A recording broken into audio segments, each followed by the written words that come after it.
जरूर। पेश है महाअवतार नरसिंह की एक शानदार और दमदार मूवी स्टोरी, जिसे आप बॉलीवुड की एक बड़ी फिल्म के तौर पर सोच सकते हैं।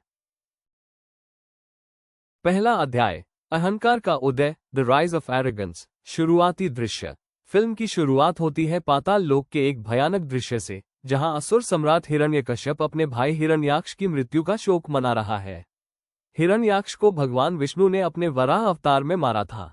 अपने भाई की लाश को देखकर हिरण्यकश्यप क्रोध और प्रतिशोध की आग में जल उठता है। वो उसी क्षण प्रतिज्ञा लेता है कि वह भगवान विष्णु से बदला लेगा और तीनों लोकों पर ऐसा राज करेगा कि लोग विष्णु का नाम तक भूल जाएंगे। उसका एक ही लक्ष्य है, अमरता। वह अपनी पत्नी कयाधु और अपने राज्य को त्याग कर मंदार पर्वत पर ब्रह्मा जी को प्रसन्न करने के लिए हजारों वर्षों तक कठोर तपस्या करता है। उसकी तपस्या से तीनों लोग कांप उठते हैं। मुख्य मोड़, टर्निंग पॉइंट। अंत में ब्रह्मा जी उसकी तपस्या से प्रसन्न होकर प्रकट होते हैं। हिरण्यकश्यप चालाकी से अमरता का वरदान मांगता है, जिसे देना संभव नहीं था।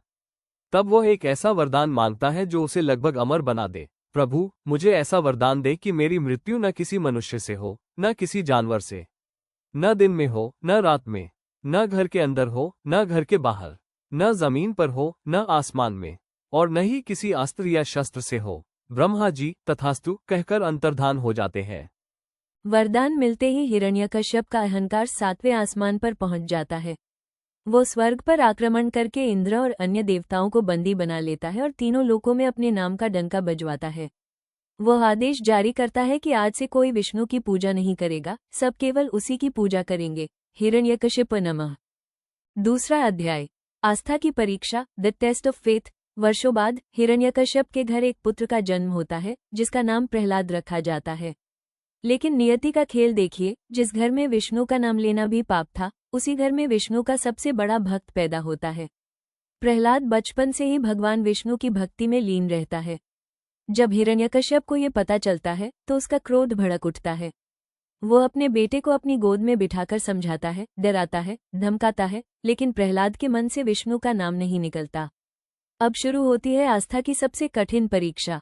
हिरण्यकश्यप अपने ही बेटे को मारने के अनगिनत प्रयास करता है। सैनिकों को आदेश देता है कि प्रहलाद को पहाड़ की चोटी से नीचे फेंक दो, लेकिन भगवान विष्णु उसे हवा में ही अपनी गोद में थाम लेते हैं। उसे जहर दिया जाता है, जो उसके लिए अमृत बन जाता है। हाथियों से कुचलवाना। पागल हाथियों के सामने फेंका जाता है, लेकिन हाथी भी उसके सामने सिर झुका देते हैं। होलिका दहन। हिरण्यकश्यप अपनी बहन होलिका को बुलाता है, जिसे वरदान था कि आग उसे जला नहीं सकती। होलिका प्रहलाद को अपनी गोद में लेकर जलती चिता पर बैठ जाती है, लेकिन विष्णु की कृपा से होलिका जलकर राख हो जाती है और प्रहलाद सुरक्षित बाहर आ जाता है। हर बार असफल होने पर हिरण्यकश्यप का घमंड और क्रोध पागलपन में बदल जाता है। वो समझ नहीं पाता कि उसकी असीम शक्ति एक छोटे से बच्चे की आस्था के सामने क्यों हार रही है।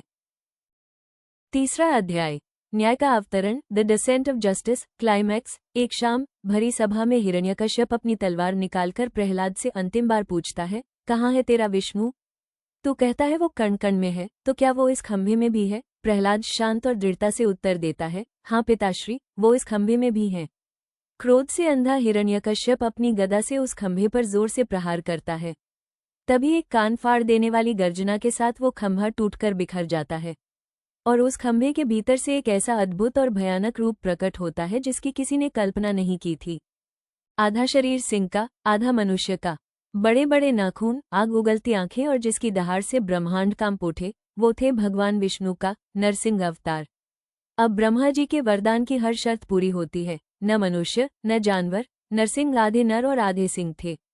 न दिन, न रात, उस समय शाम हो रही थी, गोधूली बेला। न घर के अंदर, न बाहर। नरसिंह हिरण्यकश्यप को उठाकर महल की देहली, चौखट पर ले गए। न जमीन पर, न आसमान में। उन्होंने हिरण्यकश्यप को अपनी जांघों पर लिटा लिया। न अस्त्र, न शस्त्र। नरसिंह ने अपने तीखे नाखूनों से उसका सीना चीर दिया। अंतिम दृश्य, फाइनल सीन। हिरण्यकश्यप को मारने के बाद भी भगवान नरसिंह का क्रोध शांत नहीं होता। सभी देवता डरकर दूर खड़े रहते हैं। तब भक्त प्रहलाद निडर होकर उनके पास जाता है और उनकी स्तुति करता है। अपने नन्हे भक्त की पवित्र भक्ति देखकर भगवान नरसिंह का क्रोध शांत हो जाता है। वो प्रहलाद को अपनी गोद में बिठाकर उसे आशीर्वाद देते हैं और उसे धर्मपरायण राजा बनने का वरदान देकर अंतर्धान हो जाते हैं।